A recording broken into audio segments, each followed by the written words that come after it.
నమస్కారం ఘంటారావానికి స్వాగతం. ముందుగా ప్రధాన అంశాలు. హైదరాబాద్ లో నెట్ఫ్లిక్స్ ఐలాండ్ స్టూడియోస్ ప్రారంభించిన సీఎం.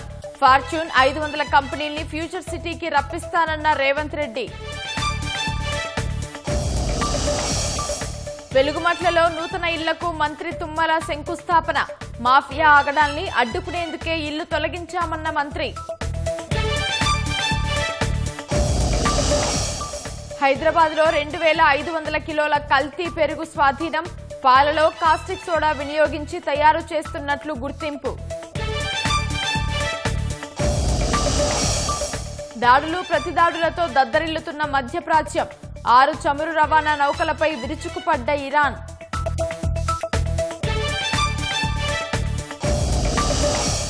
హోర్ముజ్ జలసంధి నుంచి భారత నౌకలను మార్గం సుగమం. ఇరాన్తో ఫలించిన దౌత్య చర్చలు.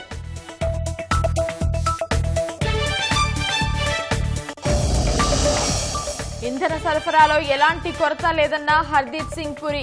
దేశీయ రిఫైనరీలు పూర్తి సామర్థ్యంతో పనిచేస్తున్నాయని వెల్లడి. గ్యాస్ కొరతతో దేశం అల్లాడుతోందన్న రాహుల్ గాంధీ. రష్యా చమురు కొనుగోలుపై అమెరికా జోక్యం ఎందుకని ప్రశ్న.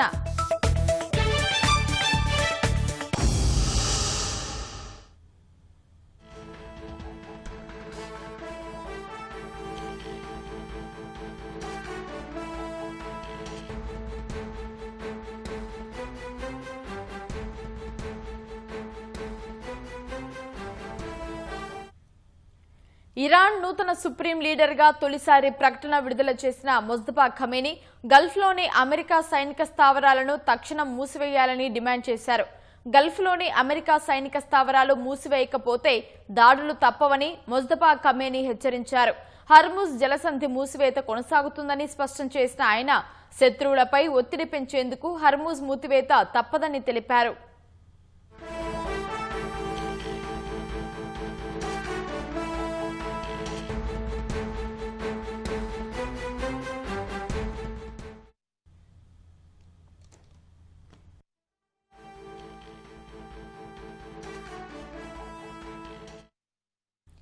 ఇరాన్ నూతన సుప్రీం లీడర్ గా తొలిసారి ప్రకటన విడుదల చేసిన ముజ్తఫా ఖమేనీ గల్ఫ్లోని అమెరికా సైనిక స్థావరాలను తక్షణం మూసివేయాలని డిమాండ్ చేశారు. గల్ఫ్లోని అమెరికా సైనిక స్థావరాలు మూసివేయకపోతే దాడులు తప్పవని ముజ్తఫా ఖమేనీ హెచ్చరించారు. హర్ముజ్ జలసంధి మూసివేత కొనసాగుతుందని స్పష్టం చేసిన ఆయన శత్రువులపై ఒత్తిడి పెంచేందుకు హర్ముజ్ మూసివేత తప్పదని తెలిపారు.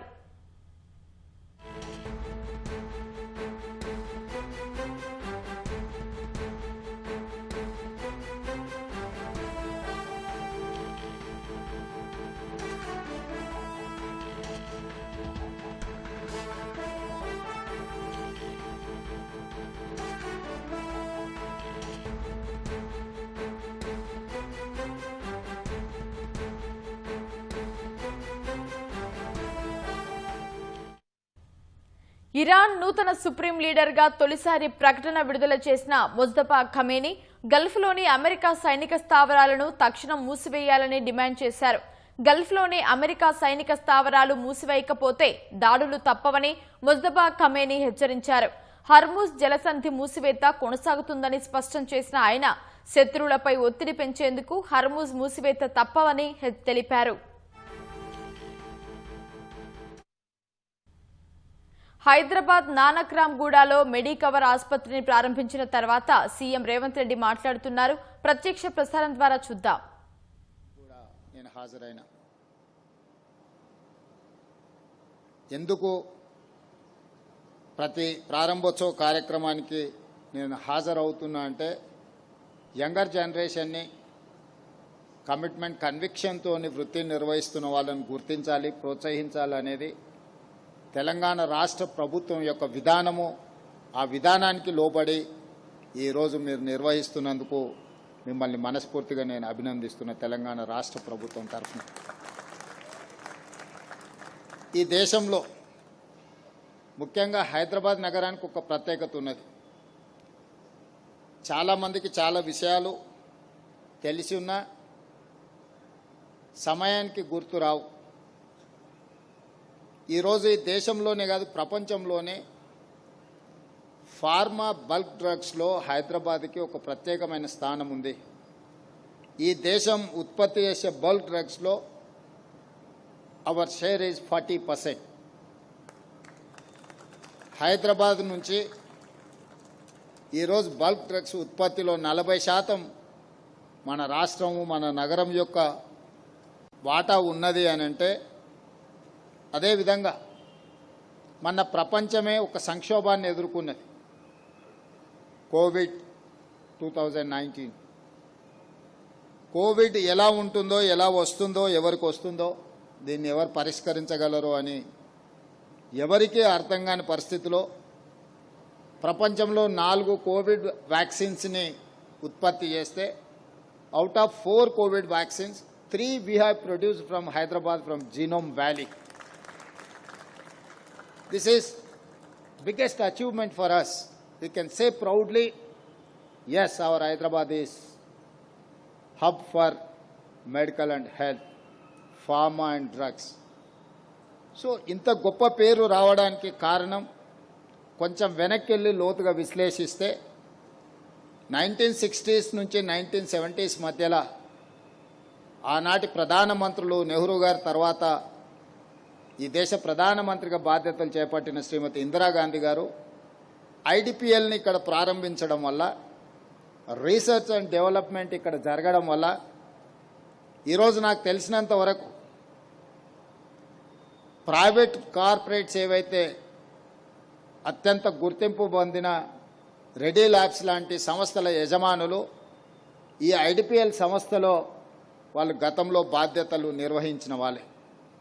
ఈరోజు హెటరో కావచ్చు, ఐడిపిఎల్ కావచ్చు, లేకపోతే ఇతర ఫార్మా కంపెనీలు అన్నీ కూడా ఈరోజు ప్రపంచ స్థాయిలో గుర్తింపు పొంది ప్రపంచానికి, ముఖ్యంగా యుఎస్ లాంటి నగరాల దేశాలకు కూడా ఈరోజు మనము సరఫరా చేయగలుగుతున్నాము. అంటే ఆనాడు ఐడిపిఎల్ సంస్థను హైదరాబాద్ నగరానికి ఇచ్చిన ప్రధానమంత్రి యొక్క దూరదృష్టిని ఈరోజు మన అందరం గుర్తు చేసుకోవాలి. మ్యానుఫ్యాక్చరింగ్ సైడ్ బిహెచ్ఎల్ కావచ్చు, డిఫెన్స్ సైడ్ ఐడిఎల్, బీడిఎల్ ఇలాంటి సంస్థలు కావచ్చు, ఎలక్ట్రానిక్ సైడ్ ఈసీఐఎల్ కావచ్చు, పబ్లిక్ సెక్టర్ యూనిట్స్ని ఈ దేశం వాటిని అన్నిటిని కూడా ఆనాటి ప్రధానమంత్రి శ్రీమతి ఇందిరాగాంధీ గారు ప్రత్యేకంగా ఈ నగరానికి, ఈ రాష్ట్రానికి అందించడం వల్లనే ఈరోజు వేగంగా మనం ప్రపంచంతో పోటీ పడగలుగుతున్నాం. రెండవ తరం లిబరలైజేషన్ పాలసీలో ఈనాడు కనిపించే హైటెక్ సిటీ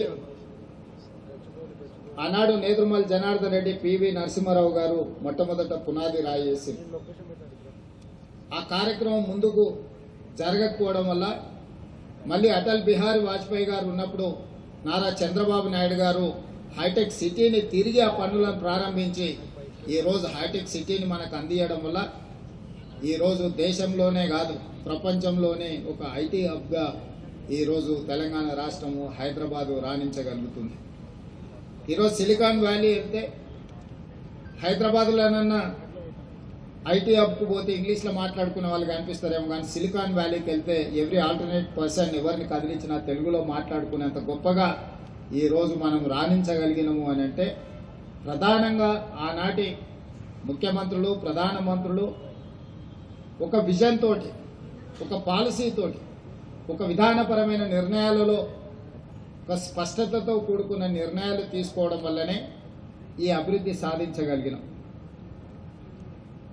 మొట్టమొదటి ప్రధానమంత్రి స్వతంత్రం వచ్చిన తర్వాత మనకున్న ఆర్థిక పరిస్థితులను, మన దేశం యొక్క ప్రజల స్థితిగతులను చూసి అవగాహన చేసుకొని టాప్ ప్రయారిటీ కింద education and irrigation he has picked up. First Prime Minister of India, Pandit Jawaharlal Nehru has picked up. His top priority was education and irrigation. దాడులు ప్రతిదాడులతో మధ్యప్రాచ్యం దద్దరిల్లుతోంది. ఇరాన్ సైనిక, రాజకీయ నాయకత్వాన్ని, మౌలిక సదుపాయాలను అమెరికా, ఇజ్రాయెల్ లక్ష్యంగా చేసుకుంటుంటే చమురు సరఫరాను అడ్డుకోవడమే లక్ష్యంగా రెవల్యూషనరీ గార్డ్స్ దాడులు చేస్తోంది. రాత్రి నుంచి 6 నౌకలపై ఇరాన్ దాడులు చేసింది. పోర్టులపై దాడులు పెరిగిపోవడంతో ఇరాక్ తమ చమురు టెర్మినల్ను మూసివేసింది. యుద్ధం కోసం అమెరికా చేసే ఖర్చు తడిసి మోపెడవుతోంది.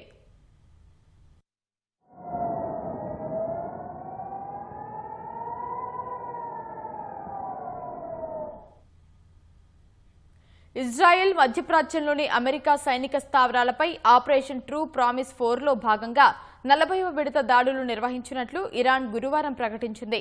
లెబనాన్కు చెందిన హెజ్బొల్లాతో కలిసి సుమారు 5 గంటలు ఇజ్రాయెల్లోని 50కి పైగా లక్ష్యాలపై దాడులు చేసినట్లు ఇరాన్కు చెందిన Islamic Revolutionary Guard Corps IRGC తెలిపింది. జోర్డాన్, సౌదీ అరేబియాలో అమెరికా సైనిక స్థావరాలను లక్ష్యంగా చేసుకున్నట్లు వివరించింది. లెబనాన్ సాయుధ సంస్థ హెజ్బొల్లా రాత్రి ఇజ్రాయెల్ పట్టణాలు, సైనిక స్థావరాలపై వరుస దాడులు చేసింది. ఉత్తర ఇజ్రాయెల్లోని యారా బ్యారక్స్, టెల్ అవీవ్ సమీపంలోని గ్లిలాడ్ బేస్, హైఫా సమీపంలోని అట్లిత్ బేస్లపై డ్రోన్లు, క్షిపణులతో దాడులు చేసినట్లు పేర్కొంది. దక్షిణ లెబనాన్లోని ఇజ్రాయెల్ సైనికులపై దాడి చేశామని మెరాన్ ఎయిర్ కంట్రోల్ బేస్లోని ఒక రాడార్ను ధ్వంసం చేసినట్లు వెల్లడించింది. ఇరాన్ లెబనాన్ నుంచి దూసుకొచ్చిన క్షిపణులతో తెల్లవారుజామున సెంట్రల్, సదరన్ ఇజ్రాయెల్, జెరూసలేంలో హెచ్చరిక సైరన్లు మోగాయి. జెరూసలేంలో క్షిపణులను అడ్డుకుంటున్న దృశ్యాలు, పేలుళ్ల శబ్దాలు వినిపించాయి.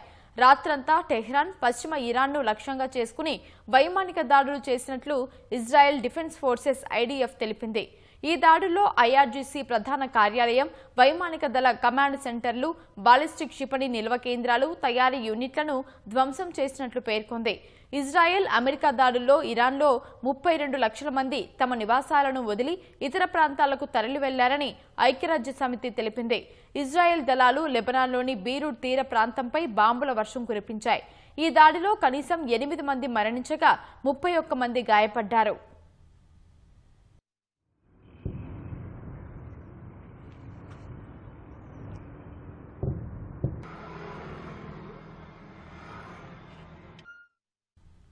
చమురు ప్రవాహం అడ్డుకోవడమే లక్ష్యంగా వాణిజ్య చమురు నౌకలపై ఇరాన్ సైన్యం విరుచుకుపడుతోంది. రాత్రి నుంచి 6 నౌకలపై దాడులు చేసింది. ఇరాక్ జలాల్లో 2 చమురు ట్యాంకర్లపై జరిపిన దాడిలో భారత్కు చెందిన ఒక వ్యక్తి మృతి చెందగా మరో 27 మందిని రక్షించారు. ఈ దాడితో ఇరాక్ తన చమురు టెర్మినళ్లలో కార్యకలాపాలు పూర్తిగా నిలిపివేసింది. యూకే మ్యారిటైమ్ ఏజెన్సీ సమాచారం ప్రకారం యుఏఈలోని జబెల్ అలీ తీరంలో మరో కంటైనర్ నౌకపై క్షిపణి దాడి జరగ్గా స్వల్పంగా మంటలు చెలరేగాయి. హోర్ముజ్ జలసంధిలో తాయి జెండాతో ప్రయాణిస్తున్న మయూరి నారీ నౌకపై ఐఆర్జీసీ దాడి చేసింది. ఈ ఘటనలో 3 సిబ్బంది ఇంజిన్ రూమ్లో చిక్కుకుపోయి ఉంటారని భావిస్తున్నారు. తమ హెచ్చరికలను నౌక పట్టించుకోకపోవడం వల్లే దాడి చేశామని ఇరాన్ సమర్థించుకుంది. హోర్ముజ్ జలసంధి సమీపంలో తమ నౌక దెబ్బతిందని జర్మనీకి చెందిన షిప్పింగ్ కంపెనీ హపాగ్ తలాయిన్ తెలిపింది. ప్రొయెస్టైల్ శిథిలాలు పడి నౌకలో మంటలు చెలరేగాయని వెల్లడించింది.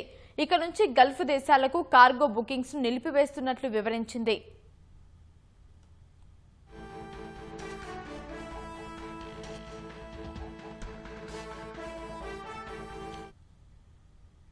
కువైట్ దక్షిణ ప్రాంతంలోని ఒక నివాస భవనంపై ఇరాన్ డ్రోన్ దాడి చేసింది.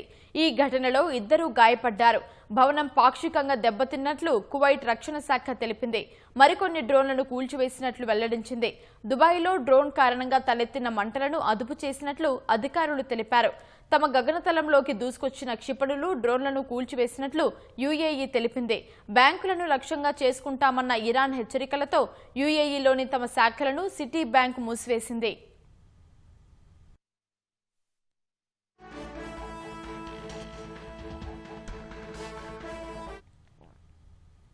ఇరాన్ దాడులతో జోర్డాన్లోని అన్ని నగరాల్లో ప్రమాద హెచ్చరిక సైరన్లు మోగాయి.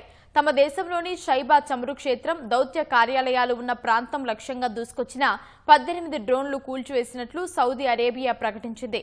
ఇరాక్లోని పశ్చిమ అల్ఖైమ్లోని పాపులర్ మొబిలైజేషన్ ఫోర్సెస్ PMF ప్రధాన కార్యాలయంపై జరిగిన వైమానిక దాడిలో మరణించిన వారి సంఖ్య 10కి పెరిగింది.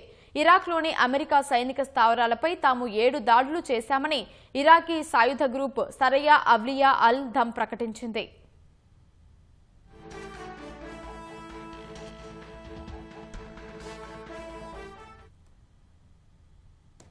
భద్రతా కారణాల దృష్ట్యా టెహ్రాన్లోని రాయబార కార్యాలయాన్ని తాత్కాలికంగా మూసివేసినట్లు స్విట్జర్లాండ్ ప్రకటించింది. యుద్ధం ప్రారంభమైన మొదటి 6 రోజుల్లోనే అమెరికాకు సుమారు 94,000 కోట్లు ఖర్చు అయినట్లు పెంటగాన్ అంచనా వేసింది.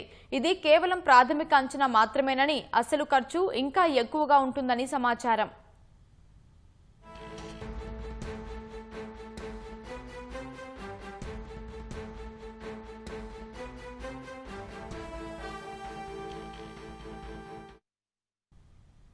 పశ్చిమాసియాలో యుద్ధం కారణంగా వాణిజ్య నౌకలపై భీకర దాడులు జరుగుతున్న వేళ భారత దౌత్య నీతి మరోసారి విజయవంతమైంది. ప్రపంచంలోనే అత్యంత కీలకమైన సముద్ర మార్గం హోర్ముజ్ జలసంధి గుండా భారత చమురు నౌకల రాకపోకలకు ఇరాన్ గ్రీన్ సిగ్నల్ ఇచ్చింది. విదేశీ వ్యవహారాల శాఖ మంత్రి ఎస్ జయశంకర్, ఇరాన్ విదేశాంగ మంత్రి అబ్బాస్ అరాగ్చీతో జరిపిన చర్చలు ఫలించాయి. అమెరికా, ఇజ్రాయెల్ నౌకలకు నో ఎంట్రీ చెప్పిన ఇరాన్ భారత్కు మాత్రం మినహాయింపు ఇవ్వడం విశేషం. పెరిగిన చమురు ధరలతో ప్రపంచం ఉక్కిరిబిక్కిరవుతున్న వేళ ఇరాన్తో భారత్ నెరిపిన దౌత్యం ఫలించింది. హొర్ముజ్ జలసంధి ద్వారా భారతీయ నౌకలు పయనించడానికి మార్గం సుగమమైంది. భారత జెండాతో ప్రయాణించే ట్యాంకర్లు హొర్ముజ్ జలసంధి గుండా వెళ్లేందుకు ఇరాన్ అనుమతించింది. ఈ జలమార్గం ద్వారా ముడి చమురు, సహజ వాయువు రవాణా సురక్షితంగా జరిగేలా చూడాలని భారత విదేశీ వ్యవహారాల మంత్రి ఎస్ జైశంకర్, ఇరాన్ విదేశాంగ మంత్రి అబ్బాస్ అగార్చీని ఫోన్లో కోరారు. ఇందుకు టెహ్రాన్ సానుకూలంగా స్పందించింది. ఈ నేపథ్యంలో భారత జెండాతో ఉన్న పుష్పక్, పరిమల్ అనే ట్యాంకర్లు సురక్షితంగా హొర్ముజ్ జలసంధిని దాటినట్లు కేంద్ర ప్రభుత్వ వర్గాలు తెలిపాయి. ప్రపంచవ్యాప్తంగా సరఫరా అయ్యే ముడి చమురు, సహజ వాయువులో 5వ వంతు హొర్ముజ్ జలసంధి గుండానే రవాణా అవుతుంది. ఇటీవల అమెరికా, ఇజ్రాయెల్ జరిపిన ఉమ్మడి దాడుల్లో Iran supreme leader Ali Khamenei మృతి చెందడంతో ఇరాన్ ఈ జలసంధిని మూసివేసింది.